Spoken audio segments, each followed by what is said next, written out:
తెలంగాణ ప్రజలకు నమస్కారం. ఈరోజు మున్సిపల్ ఎన్నికల సందర్భంగా సంగారెడ్డి పట్టణంలో సంగారెడ్డి మాజీ ఎమ్మెల్యే శ్రీ జగ్గారెడ్డి గారు చాలా నీచంగా జుగుప్సాకరమైన భాషలో పోలీసు శాఖను అవమానించారు. నిజంగా ఒక పోలీసు శాఖలో 26 సంవత్సరాలు పనిచేసిన ఒక అధికారిగా మాత్రమే కాకుండా మామూలు మనిషిగా కూడా ఆ భాష వింటుంటే చాలా బాధ అనిపించింది. రక్తం మరిగిపోయింది.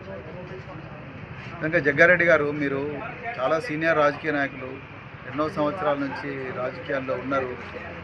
సంగారెడ్డికి ఎమ్మెల్యేగా పనిచేసింది. ఇప్పటికి కూడా కాంగ్రెస్ పార్టీలో యాక్టివ్గానే ఉంటున్నారు. మీ క్యాండిడేట్ను ముట్టుకుంటేనే మీరు సిఐని గాండుగాడు అంటున్నారు, నానా దుర్భాషలు ఆడుతున్నారు. ఇంకా హోంగార్డులను అయితే మీరు చాలా నీచంగా తిరుగుతూ ఉన్నారు. మీ అమ్మకు పుట్టినరా, నాయనకు పుట్టినరా, కొడుకులారా మీ సంగతి చూస్తా అని అంటున్నారు. అంటే యూనిఫామ్కి ఇచ్చే మర్యాద ఇదేనా?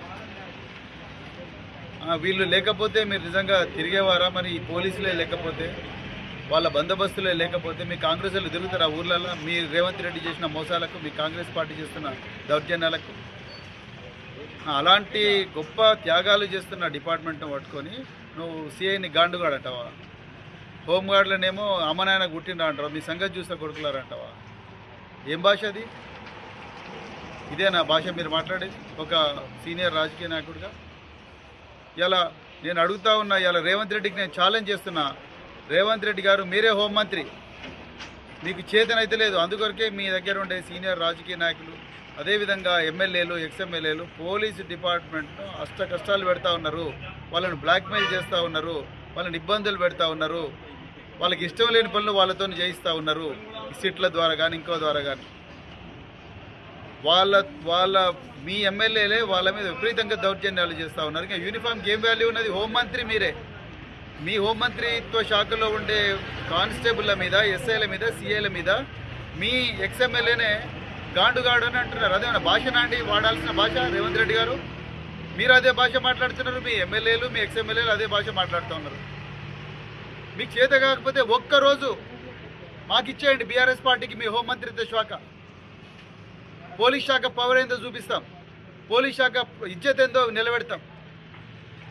ఇంత ఘోరంగా మాట్లాడతారు ఎవరన్నా ఒక డ్యూటీలో ఉండే అధికారులను? నేను ఇప్పటికి కూడా డీజీపీ గారిని రిక్వెస్ట్ చేస్తున్నా, హోంమంత్రికి ఎట్లాగూ చేత కాదు, డీజీపీ గారిని రిక్వెస్ట్ చేస్తున్నా, అర్జెంటుగా 353 ఐపీసీ కింద ఈ జగ్గారెడ్డి మీద కేసులు బుక్ చేయండి, మెజిస్ట్రేట్ మీద ప్రొడ్యూస్ చేయండి, ఆ నెంబర్ తిరిగిన ఆయన అనుచరులందరి మీద కూడా చేయండి. హోంగార్డులను తిట్టే, సిఐలను తిట్టే, ఎస్ఐలను తిట్టే, ఆయన బలంచల మీద చేయకూడదు. ఆ బీఆర్ఎస్ఎల్ మాత్రం అక్రమ కేసులు అన్నీ పెట్టండి. సోషల్ మీడియా పోస్టులు పెట్టినందుకు మా నల్లబాల్ మీద పెట్టినట్టుగా 16 రోజులు జైళ్ళల్లో పెట్టండి. మమ్మల్ని మేజిస్ట్రేట్ల మీద ప్రొడ్యూస్ చేయండి రాత్రి 12 గంటలకు. అవన్నీ చేయండి. మీరు ఇవన్నీ అక్రమాలు చేస్తున్నారు. అందుకొరకు ఇలా they gave you taste of your own medicine. DGP గారు మీరు అర్జెంటుగా 353 ఐపీసీ కింద జగ్గారెడ్డి మీద, వాళ్ళ అనుచరుల మీద కేసు బుక్ చేయాలి. ఇది సంస్కృతి మంచిది కాదు, రేవంత్ రెడ్డికి చేత కాదు. నేను మళ్ళీ చెప్తున్నా, ఐపీఎస్ అసోసియేషన్ మీరు ఓన్లీ ఐపీఎస్ ఆఫీసర్ల మీద ఏమన్నా, ఐఏఎస్ ఆఫీసర్ల మీద ఏమన్నా ఎవరైనా మాట్లాడితే మీరు పెద్ద ఎత్తున స్టేట్మెంట్లు ఇస్తున్నారు. మరి సిఐలు, ఎస్ఐల మీద ఇయ్యారా మీరు? సిఐలు, ఎస్ఐలను గాండుగాళ్ళు అంటుంటూ రకరకాల దుర్భాషలు ఆడుతుంటే కొడుకులారా మీ సంగతి చూస్తామంటుంటే, అన్యం పునవర్గని హోంగార్డులు, వాళ్ళ డ్యూటీలు చేస్తున్న హోంగార్డులు వాళ్ళు ఈరోజు వాళ్ళ డ్యూటీ చేస్తుంటే మీరు అమ్మాయిలు కుట్టినరా కొడుకులారా మీ సంగతి చూస్తాని ఒక ఎమ్మెల్యే, ఎక్స్ఎమ్మెల్యే మాట్లాడుతూ ఉంటే మీ ఐపీఎస్ ఆఫీసర్ ఎక్కడ పోయింది? ఎందుకు ఖండిస్తలేరు మీరు? పోలీస్ అసోసియేషన్ ఎందుకు ఖండిస్తలేదు? ఐఏఎస్ అసోసియేషన్ ఎందుకు ఖండిస్తలేదు? అంటే మీరు ఓన్లీ ఐఏఎస్, ఐపీఎస్లను మాత్రమే చూసుకుంటారా?